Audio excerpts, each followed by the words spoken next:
What's going on, everybody? Thank you for clicking this video, and if you haven't already done so, subscribe to my channel for more movies and show reviews.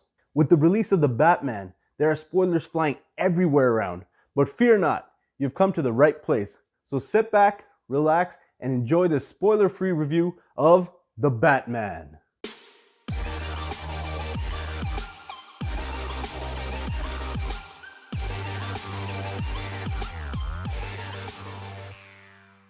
The Batman. So, many of you may be wondering, isn't Ben Affleck Batman? Christian Bale was also Batman. Why are there so many Batmans? And what do I need to watch prior to this movie so that this story makes sense? Well, these are valid questions.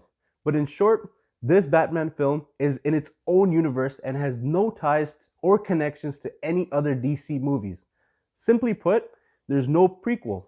So, what you can do is grab some popcorn and walk right into the movie theater with no prior knowledge.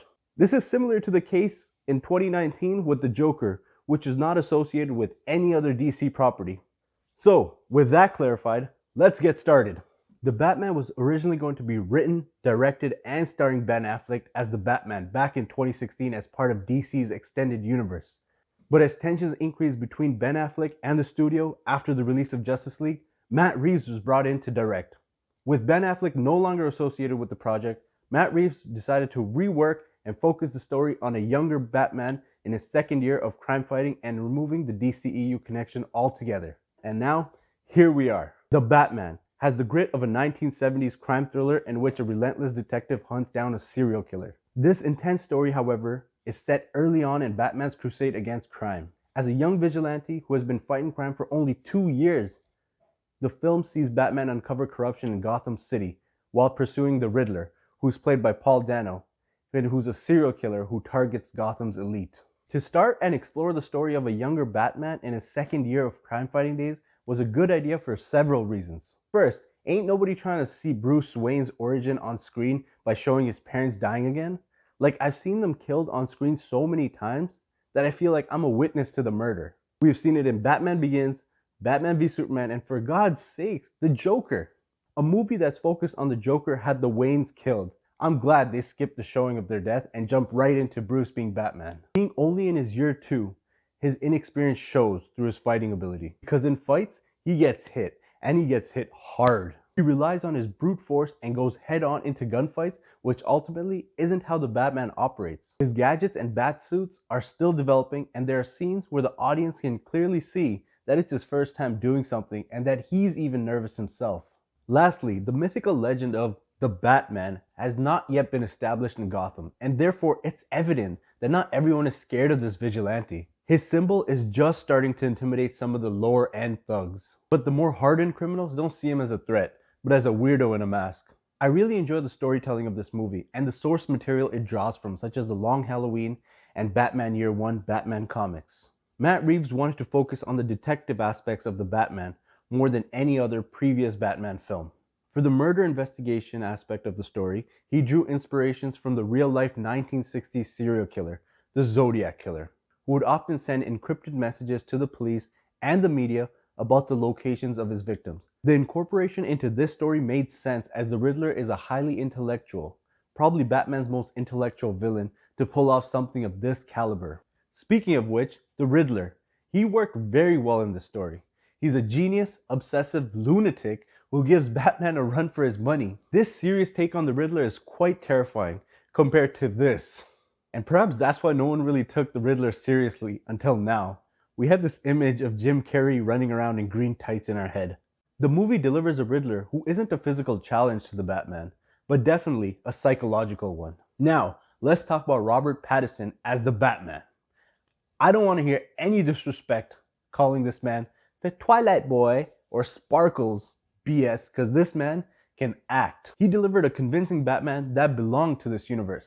He was quiet, contemplative, kept himself, and didn't rely on too many people to help him with his operation. His swagger and delivery of his lines felt like something a novice Batman would say and do.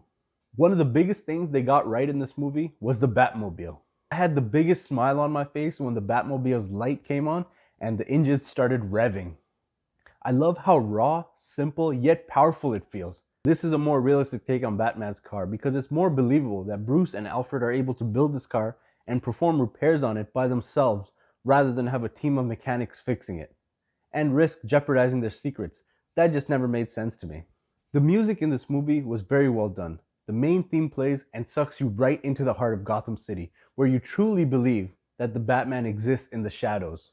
And honestly, it gave me goosebumps when the Batman would appear from the dark with this epic theme playing. I also like that they didn't use shaky cam and quick cutscenes for fight action sequences, because to me, that's a sign that the filmmakers are hiding their poor action choreography by having so many cuts that it disorientates the audience. This film's action scenes are shot in a wide angle single shot to allow the audience to see the entire fight choreography properly. I have to say, I was hoping for at least one epic Batman fight scene like the warehouse fight scene in Batman v Superman.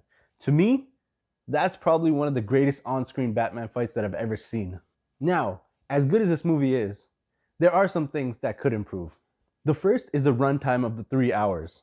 Like, listen, I want as much Batman as possible, but the story needs to justify the runtime. To me, the 3 hours felt a little too long, especially for this story. And at one point, we think it's all over, but it's not. The second thing which I felt this movie was lacking was the personality of Bruce Wayne. What I find very interesting about the Batman is that he has 3 different personalities.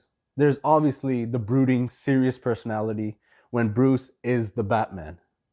Then when he's in the public eye as Bruce Wayne, the charming, playboy, philanthropist personality.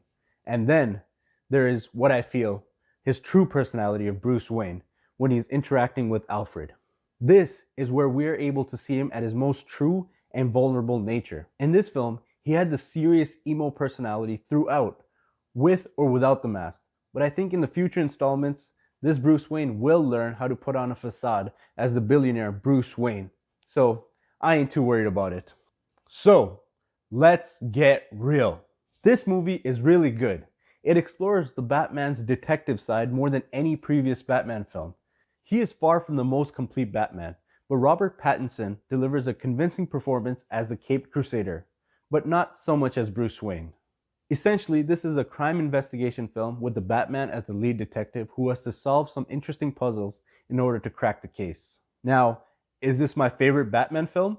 No, but it's certainly a fresh take on the Caped Crusader's ability in a live action form, which shows a lot of potential. With the box office numbers this movie's getting, expect future installments, 2 sequels, and 2 spin-off TV series on HBO Max. So, those are my thoughts on the Batman. If you liked it, hit that like and subscribe button down below. See you next time on Rob Gets Real. Peace!